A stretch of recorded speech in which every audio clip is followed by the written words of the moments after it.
Ayan, good day sa inyo mga sir. Ayan, bali papunta ako ng Imus. Napadaan ako dito sa Nasugbu to Ternate Road dito sa papuntang tunnel. Meron akong nadaanan, itong coaching ito. Ayan. Bali nadaanan ko, parang feeling ko kailangan ng tulong. So nakalagpas na ako, bali bumalik ako.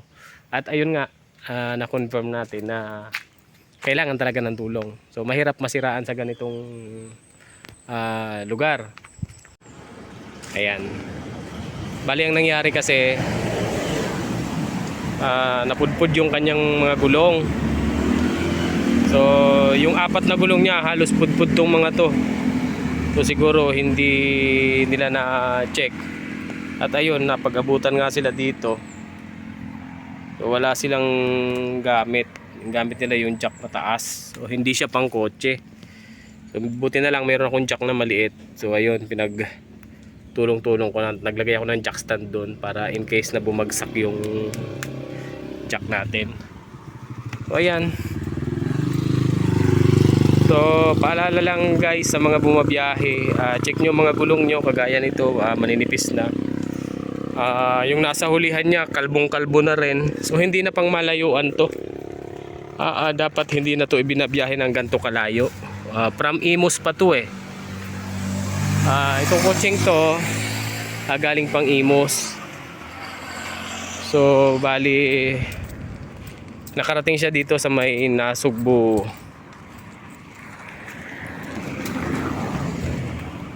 Ayan, Ternate ito, Nasugbu. So nakarating siya hanggang dito. So yun, ingat guys sa mga bumabiyahe. Check ang mga gulong. So yan, masasabi ko lang sa mga bumabiyahe, ingat kayo sa pagbabiyahe nyo. Bago kayo magbiyahe, siguraduhin yung mga gulong natin, siguraduhin. Ayan, kagaya nito, tingnan nyo. Kalbong-kalbo na. Yung kabila, ganun din, mas malala. Ito. Puputok na rin to. Ayan oh. Kalbong-kalbo talaga siya guys.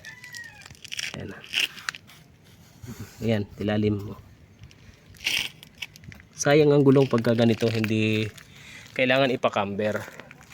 Ayan, paalala sa mga bumabiyahe, kagaya nito, siguraduhin nyo na makapalangin yung mga gulong, walang diferensya yung alignment ng ating gulong para pag nagpalit tayo ng gulong, hindi masasayang yung gulong. So kagaya nito, magpapalit siya ng isang gulong. So isang gulong lang ang papalitan niya.